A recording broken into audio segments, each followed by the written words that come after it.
Brent, you mentioned it, so we'll head down the rest of that path regarding the playoff. And the only thing I have to add in regards to expansion for even those people that are against expansion on a regular basis, I'm not. I'm in favor of expansion. But even for those people that say, hey, we get the blowouts every year, we don't want to expand it, the case is simple. Number one, we've got a disparity in number of games played across the nation, which has made it more difficult to evaluate teams against each other. And I think even more valid than that is the lack of non-conference games, basically no meaningful non-conference games. A lot of power fives playing group of fives, but no meaningful ones to say, okay, well, the Pac-12 really struggled against the other four, so its conference champion is going to have to be a notch better to get into the playoff or whatever the evaluation. We don't have that this year. No, and Mark, how valuable would that Oregon Ohio State game been? Now Ohio State may have boat raced them, but at the same time, you would have had a better opponent to be comparable with. My thing for expanding the playoff has always been accessibility.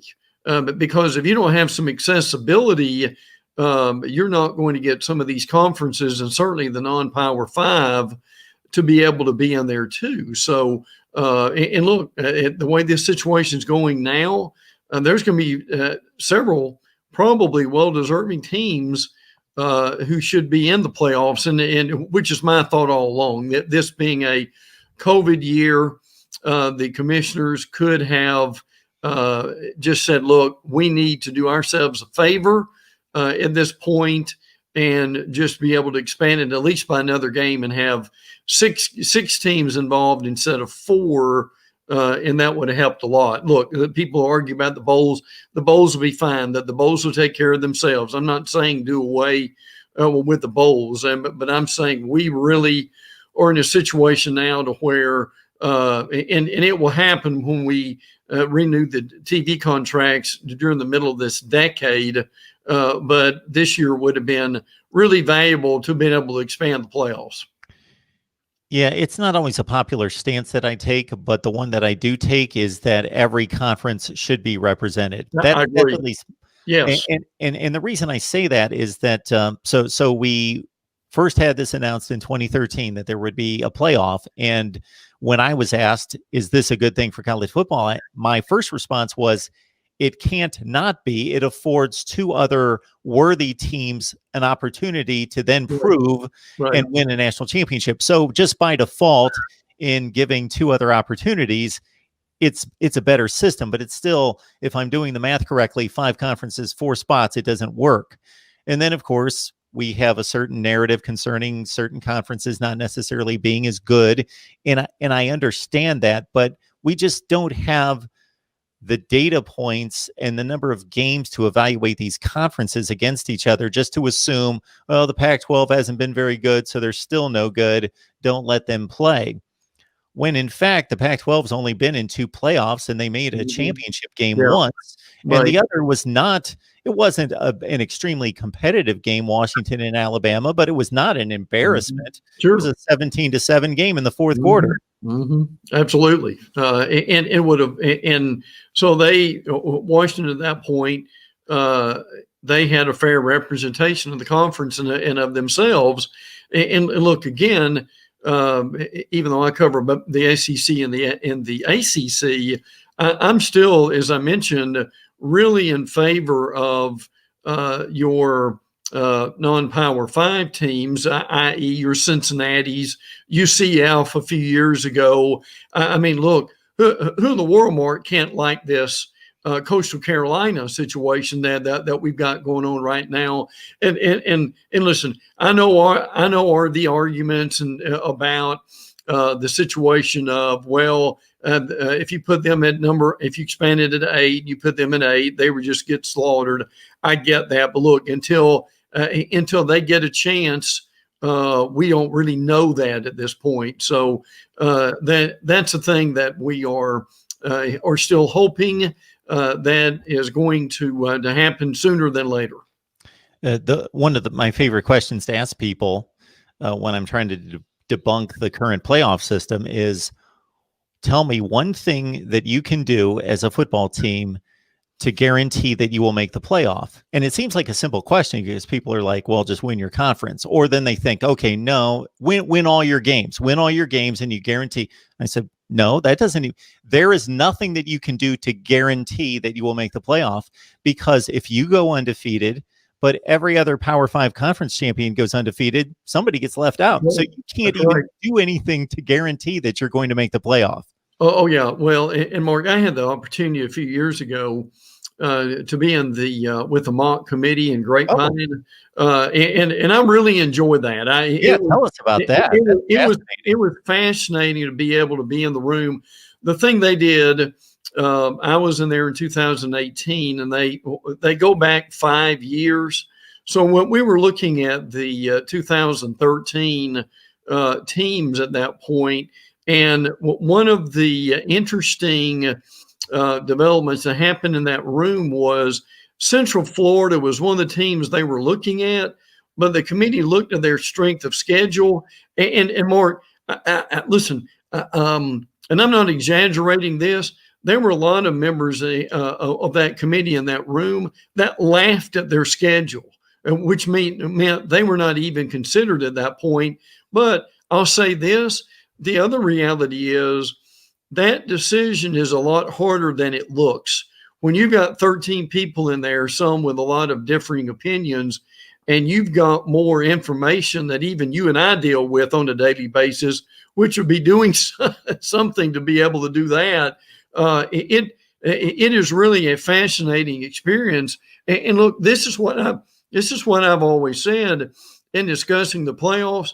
If you can help it, you need to do everything you can, and you just mentioned this a minute ago, is to get yourself in position to be in the playoffs instead of allowing the committee to make that decision for you.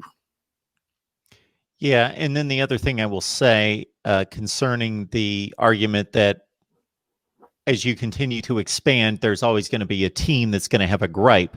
Sure. And I understand that. Except the big difference between going from 4 to 8 is that once you include all the conferences, that team that has the gripe because they're number 9 in the country, all you have to do is say you had the opportunity to win your conference. Yeah. So you don't have a gripe. Win your conference and you'll be in. Yeah. And look, for the good of the sport, let's look at it like this. If you've got 8 spots, you've got a situation where I'm not sure how far you can back it up. Probably at least if you got 8 spots, at least you've got Mark, minimum 12 teams, 12 schools who are riveted on what's going on a weekly basis. When you've only got 4, to me, you've only really got about 6. So for people who saying that would be a detriment to the game, I don't buy that argument at all. The more we can do to keep fans in schools interested and be able to expand that, the better it is for the sport.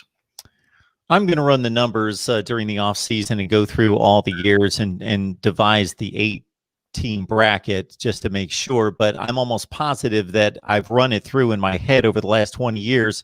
The worst team I could find to make a playoff was a 10-3 Washington team. Mm-hmm. So, these people that say, oh, you're going to have a bunch of 8-4 team, not at number 8 in the country. Are you going to have an 8-4 team? No. It just doesn't happen. Mm-hmm. And then the other comment I hear is that how would the 8th best team in the country, why are they deserving to win a national championship? And my thought process there is, first of all, we've got 130 teams playing football. You talk about the cream of the crop. Yeah, it's only absolutely. 8 out of 130. It's like 6%. Mm-hmm. And then I'm thinking that if we rank, or the media or the playoff committee ranks a team the 8th best in the country, number 8, and they make the playoff, then they proceed to beat 3 of the 7 best teams in the country.